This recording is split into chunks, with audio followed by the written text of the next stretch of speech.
Hello friends, welcome back to my channel divine tutorials. तो friends, आज मैं आप लोगों के लिए लेकर आई हूँ हिंदी का मॉक टेस्ट, यानी कि हिंदी का ये आज का हमारा पहला मॉक टेस्ट होगा। और भी मॉक टेस्ट ये हमारे चैनल पर हर सब्जेक्ट के अब कराए जाएंगे। तो फ्रेंड्स, हमारे वीडियो अगर आपको थोड़े से भी पसंद आ रहे हैं तो प्लीज़ इसको लाइक करते चलिए, शेयर करिए अपने फ्रेंड्स में, सब्सक्राइब कीजिए और पास में लगे बेल आइकन को ज़रूर प्रेस कर लीजिए। तो फ्रेंड्स देखिए, आज का हमारा पहला क्वेश्चन है हिंदी साहित्य शिक्षण की विधि है। हिंदी साहित्य शिक्षण की विधि है कहानी विधि, नाटक विधि, संवाद विधि या फिर ये सभी।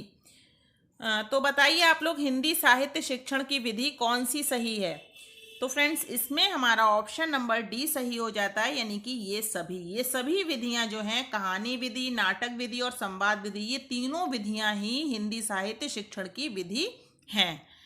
तो अब चलते हैं हम लोग नेक्स्ट क्वेश्चन की तरफ। तो देखिए, क्वेश्चन हमारा दिया गया है भाषा कौशल की शिक्षण विधि है। बहुत इंपॉर्टेंट क्वेश्चन है। ऐसे क्वेश्चन जो है एग्जाम में जरूर पूछे जाते हैं। एक दो क्वेश्चन यहाँ से जरूर पूछा जाता है ये, ठीक है। पेडागोगी जो होती है हिंदी की पेडागोगी से भी क्वेश्चन पूछे जाते हैं और सीटेट में तो बहुत ज्यादा क्वेश्चंस आते हैं पेडागोगी से।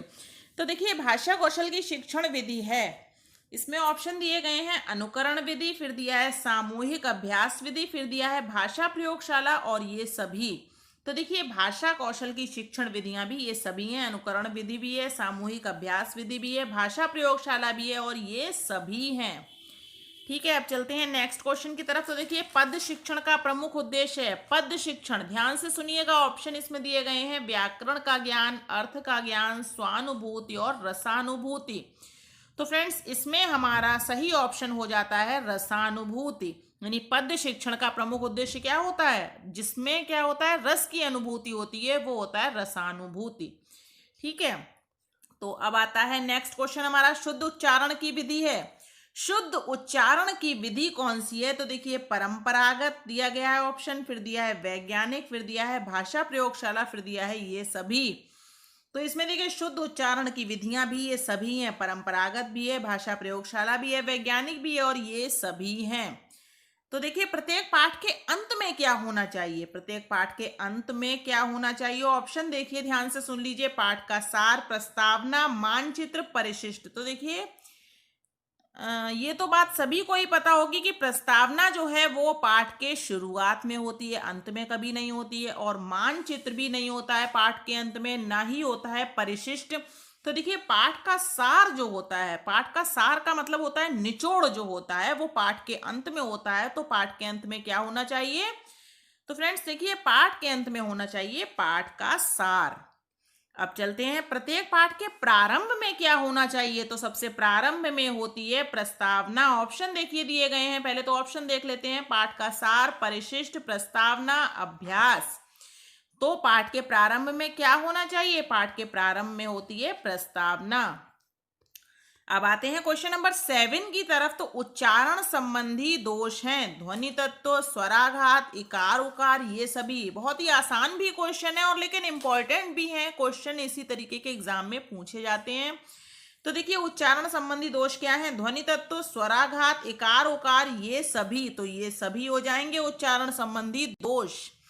अब आता है नेक्स्ट क्वेश्चन। देखिए, भाषा की अशुद्धियां होती हैं। तो भाषा की अशुद्धियां किस में होती हैं? लिखने में भी होती हैं, बोलने में भी होती हैं। और ऑप्शन हमारा दिया गया है, देखिए, लिखने में, पढ़ने में, बोलने में, इन सभी में हो। तो उच्चारण संबंधी जो होती हैं, मतलब भाषा की अशुद्धियां जो होती हैं, वो किस में होती हैं? लिखने में भी होती हैं, पढ़ने में भी होती हैं, बोलने में भी होती हैं, सभी में होती हैं। ठीक है, भाषा की अशुद्धियां। अब आता है क्वेश्चन नंबर 9, शिक्षक को हिंदी भाषा का शिक्षण किससे शुरू करना चाहिए? यानी अक्षरों से, शब्दों से, वाक्यों से, या फिर इन सभी के एक साथ शिक्षण से? तो देखिए, अक्षरों से भी करना चाहिए, शब्दों से भी करना चाहिए, वाक्यों से भी, यानी कि इन सभी के एकमात्र शिक्षण से। तो फ्रेंड्स, अब हमारा आता है लास्ट क्वेश्चन। देखिए, ज्ञान अनुभवों, भावनाओं, विचारों, प्रवृत्तियों तथा मूल्यों के संचय का साधन है। तो ऑप्शन इसमें देखिए दिए गए हैं, विषय प्रवेश, फिर दिया है उपसंहार, उसके बाद दिया है पाठ्य पुस्तक, ये सभी। तो इसमें क्या करते हैं, बहुत से अभ्यर्थी अभ्यर्थियों को ये लगता है कि ये जो ऑप्शन दिए गए हैं ये ऑप्शन सभी सही होंगे, तो ज़्यादातर अभ्यर्थी क्या करके आते हैं, ये सभी में लगा कर आते हैं। लेकिन पहले हमको क्वेश्चन को अच्छे से समझना होगा, पढ़ना होगा। तो देखिए, ज्ञान अनुभवों, भावनाओं, विचारों, प्रवृत्तियों तथा मूल्यों के संचय का साधन है केवल पाठ्य पुस्तक, ठीक है, ना कि विषय प्रवेश, उपसंहार। तो ये सभी बिल्कुल भी नहीं होगा, इसमें हमारा हो जाएगा पाठ्य पुस्तक। तो फ्रेंड्स, ये थे 10 क्वेश्चन हमारे हिंदी के। अगर वीडियो थोड़ा सा भी पसंद आया तो लाइक जरूर करते जाइए, चैनल को सब्सक्राइब करके बेल आइकन को प्रेस कर लीजिए, क्योंकि इसी तरह के डेली मॉक टेस्ट अब हमारे चैनल पर करवाए जाएंगे और आपके लिए 10 नए क्वेश्चन हर सब्जेक्ट के मैं आपके लिए लेकर आने वाली हूँ। तो फ्रेंड्स, इसके लिए आपको बेल आइकन को जरूर प्रेस करना होगा, चैनल को सब्सक्राइब करना होगा।